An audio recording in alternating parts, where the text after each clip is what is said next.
Good afternoon children. बच्चों, हम पढ़ रहे थे समास। उसमें सारे तत्पुरुष समास के जितने भेद हैं, कर्मधारय समास, बहुव्रीहि समास, द्वंद्व समास, अव्ययभाव समास, द्विगु समास हम पढ़ चुके। अभी हमारे गद्य खंड, स्पर्श गद्य खंड के और संचयन पाठ में जितने भी समास हैं वो हम पढ़ेंगे। लेकिन यहाँ पे पाठ्य पुस्तक पर आधारित समास, इसमें थोड़े बहुत मिस्टेक्स हैं, तो आप लोग अपने हाथ में पेंसिल लीजिए और उस मिस्टेक्स को सुधारते हुए चलेंगे। विश्व विजयी, विश्व का विजयी, तत्पुरुष संबंध, संबंध तत्पुरुष समास। देशभक्ति, देश की भक्ति, ये भी संबंध तत्पुरुष समास। दुर्भाग्य, बुरा भाग्य, अव्ययभाव समास। परलोक, दूसरा लोक, अव्ययभाव समास। वियोगिनी, वियोग में डूबी है जो, तो ये यहाँ पे दिया है बच्चों बहुव्रीहि समास। ये कौन सा समास है? ये है कर्मधारय समास। हिमपात, हिम का पात, संबंध तत्पुरुष समास। रेलगाड़ी, रेल की गाड़ी, ये है संबंध तत्पुरुष समास। पर्वतारोही, पर्वत का आरोही, ये भी संबंध तत्पुरुष समास। श्रम साध्य, श्रम से साध्य, ये है अपादान तत्पुरुष समास। आश्चर्यचकित, आश्चर्य से चकित, ये है संप्रदान तत्पुरुष समास से। निसंकोच, बिना संकोच के, अव्ययभाव समास। मार्मिक, मर्म को छूने वाली, ये है कर्मधारय समास। सपरिवार, परिवार सहित, कौन सा समास? अव्ययभाव समास। विश्व विख्यात, विश्व में विख्यात, ये है अधिकरण तत्पुरुष समास। सुयोग्य, योग्य है जो, ये है कर्मधारय समास। प्रयोगशाला, प्रयोग की शाला या प्रयोग के लिए शाला हो, तो ये है के लिए, किसका होता है वो आप लिखेंगे। सारे मैंने बोला था कारक के चिन्ह लर्न करने हैं, तो आप लोगों को लिखना है वो। शोध कार्य, शोध का कार्य, ये भी आप लिखेंगे कौन सा समास है। भारतीय, भारत में रहने वाले, यानी कर्मधारय समास। मदमस्त, मद से मस्त, ये भी लिखेंगे। क्रांतिकारी, क्रांति करने वाला, यह है कर्मधारय समास। राजपुरुष, राजा का पुरुष, ये भी संबंध तत्पुरुष समास। महादेव, देवों में महान है जो देव, यह है कर्मधारय समास। उलटना, उलटना, उलटना और उलटना, यह है द्वंद्व समास। अभी देखेंगे संधि और समास में अंतर। संधि और समास परस्पर मिलती जुलती प्रक्रियाएं लगती हैं, लेकिन संधि में शब्दों का मेल होता है, जबकि समास में पदों का। परंपरागत, संधि के स्थल प्रायः निश्चित है, स्थल यानी जगह, अर्थात संधि में जिन दो शब्दों का योग होता है उनमें पहले शब्द की अंतिम ध्वनि और दूसरे शब्द की आरंभिक ध्वनि में परिवर्तन होता है। समास में आवश्यक नहीं कि जिन पदों का समाहार हो उनमें ध्वनिगत विकार भी लक्षित हो। विकार यानी परिवर्तन, जैसे विद्या के लिए आलय से विद्यालय। बनाने में विद्या तथा आलय में कोई परिवर्तन नहीं होता। किंतु उसका स्थल संधि की भांति सीमित या निश्चित न होकर उससे व्यापक होता है, अर्थात उसमें संधि परिवर्तन स्थिर संधि स्थल से परे पहले शब्द की आरंभिक ध्वनि में भी हो सकता है, जैसे घोड़ों की दौड़ से घुड़दौड़।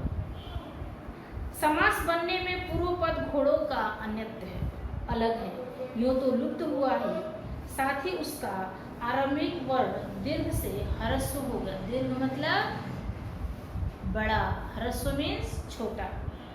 संधि और समास में अर्थ के स्तर पर एक मुख्य अंतर यह है कि संधि में जिन शब्दों का योग रहता है उनका मूल अर्थ परिवर्तित नहीं होता, जैसे विद्यालय में विद्या और आलय दोनों शब्दों का मूल अर्थ सुरक्षित है, जबकि समास से बने शब्दों का मूल अर्थ सुरक्षित रह भी सकता है, जैसे देशभक्ति, सेनापति, और नहीं भी, जैसे जलपान। जलपान का अर्थ जल का पान नहीं, अपितु नाश्ता, चाय आदि। ऐसे ही जलवायु, हथकड़ी, काला पानी, आबो हवा पदों का मूल अर्थ बदल गया है। आबो हवा मतलब एटमॉस्फेयर, वातावरण, बाहर का वातावरण। तो इस तरह से संधि और समास में अंतर हमने पढ़े। अब देखेंगे अभ्यास के प्रश्न। निम्नलिखित समस्त का विग्रह कर भेद बताइए। राजपुरुष, विग्रह क्या होगा? राजा का पुरुष, यानी समास का नाम संबंध तत्पुरुष समास। कमल नयन, कमल के समान नयन है जिसके, अर्थात विशेष व्यक्ति या विशेष स्त्री, ये हो जाएगा बहुब्रीहि समास। इसे आप लोग कर्मधारय समास में भी कर सकते हैं। कमल के समान नयन है जिसका, कर्मधारय समास। भयभीत, भय से भीत, से का अर्थ है संप्रदान। तो इस तरह से ये पूरा जो है वो हम टेक्स्ट बुक में करेंगे और मैं वर्कशीट दूंगी जिसे आप लोगों को क्लास वर्क में करना होगा। तो इसे आप लोग टेक्स्ट बुक में ही कंप्लीट करेंगे। अभी मैं संधि और समास में अंतर दूंगी,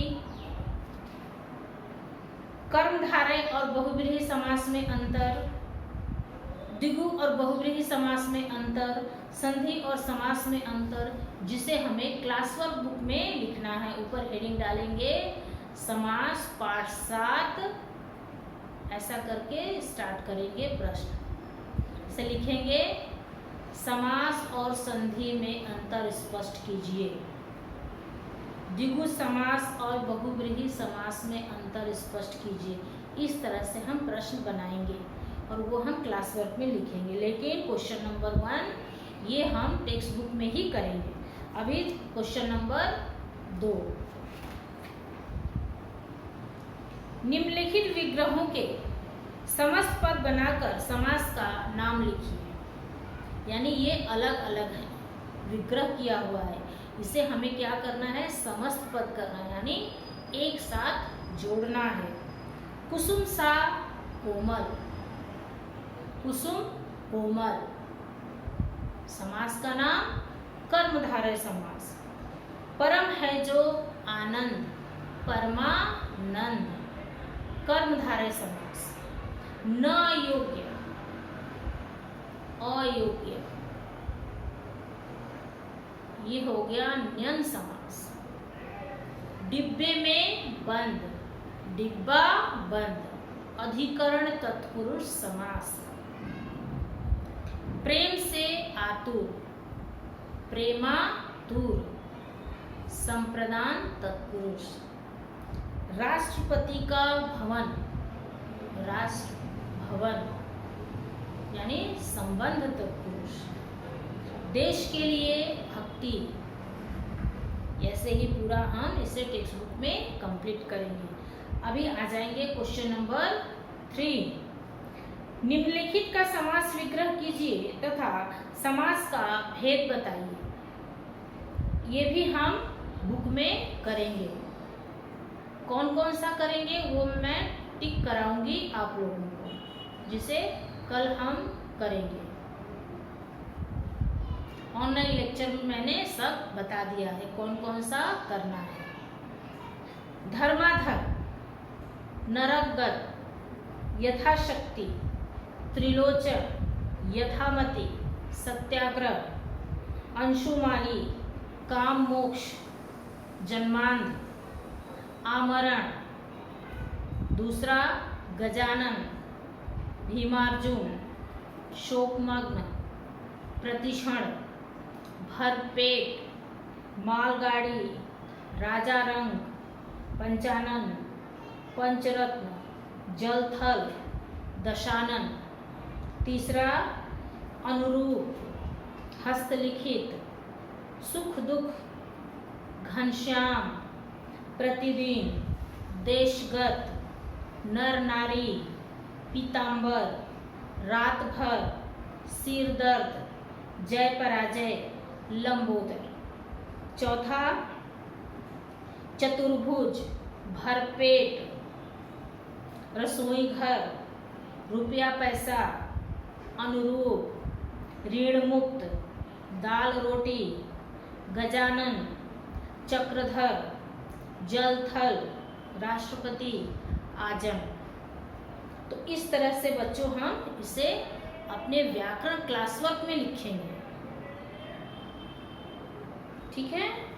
अभी क्वेश्चन नंबर 4, निम्नलिखित विग्रहों के समासपद बनाकर समास का नाम बताइए।